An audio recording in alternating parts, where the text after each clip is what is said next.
Assalamualaikum, saya Imratul Aziza dengan NIM 858738221.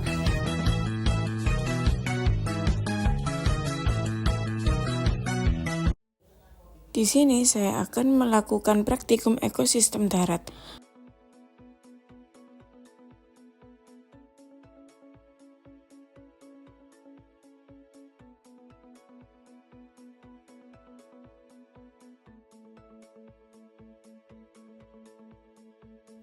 Apa itu ekosistem? Ekosistem merupakan suatu sistem yang terbentuk karena adanya hubungan timbal balik antara makhluk hidup dengan lingkungan hidup, dan di antara keduanya tidak bisa terpisahkan.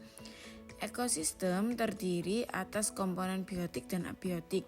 Komponen biotik terdiri dari produsen atau tumbuhan dan konsumen atau hewan, serta dekomposer pengurai. Sedangkan komponen abiotik terdiri atas bahan anorganik dan bahan organik dan iklim. Dari cara terbentuknya ada dua jenis ekosistem, yaitu ekosistem alami dan buatan. Ekosistem alami merupakan ekosistem yang sudah terbentuk dari proses secara alami, sedangkan ekosistem buatan merupakan ekosistem yang sengaja dibuat oleh manusia dengan tujuan untuk menjaga keseimbangan hidupnya di dalamnya. Contohnya, ekosistem alami adalah hutan, padang rumput, gurun, gunung. Sedangkan contoh ekosistem buatan adalah sawah, taman, dan kebun. Kali ini kita akan melakukan praktikum tentang ekosistem darat alami dan ekosistem darat buatan. Alat dan bahan yang harus kita siapkan adalah lembar pengamatan, alat tulis, aplikasi barometer, lingkungan sekitar. Yang pertama, kita akan menuju ekosistem darat alami, yaitu hutan. Komponen abiotik beserta kondisinya yang ada di hutan antara lain: kondisi cahayanya cukup, suhunya mencapai 32 derajat Celcius, jenis tanahnya gambut dan subur, anginnya semilir, serta keadaan airnya sangat cukup. Kemudian kita akan mengamati komponen biotiknya yang terdiri dari tanaman dan hewan. Yang pertama ada pohon waru, yang kedua ada pohon paku-pakuan, yang ketiga ada pohon pepaya, yang keempat ada pohon mengkudu, dan yang kelima ada tanaman binahung. Kelima, tanaman tersebut saling berinteraksi dengan komponen abiotik di lingkungannya, di mana tanaman membutuhkan cahaya matahari, air, dan juga tanah untuk membantu proses pertumbuhan dan perkembangannya. Selain itu, ada beberapa tanaman juga membutuhkan hewan yang dapat membantu proses penyerbukan.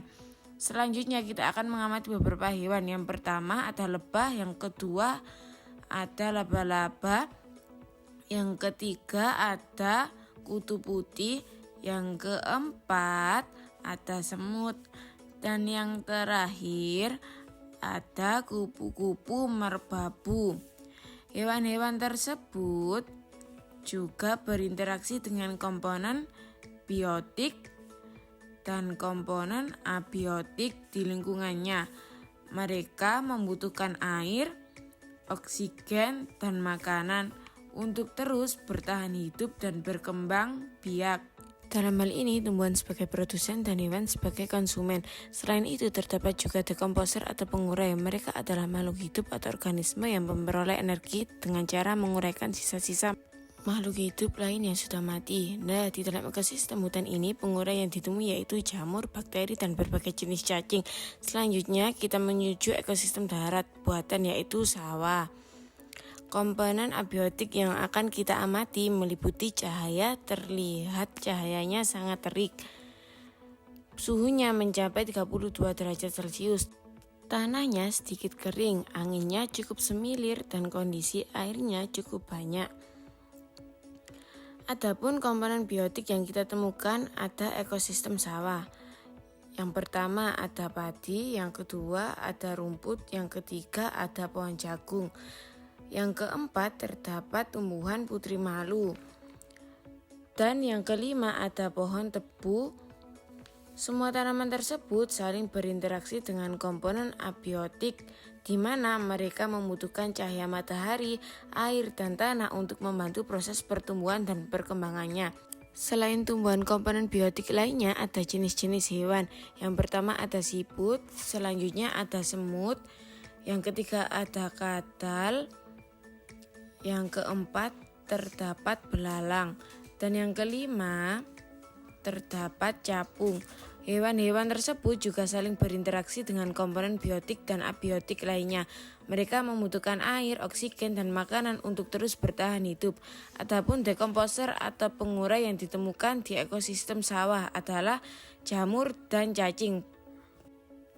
Berikut adalah tabel hasil pengamatan komponen abiotik dan biotik ekosistem darat alami dan ekosistem darat buatan.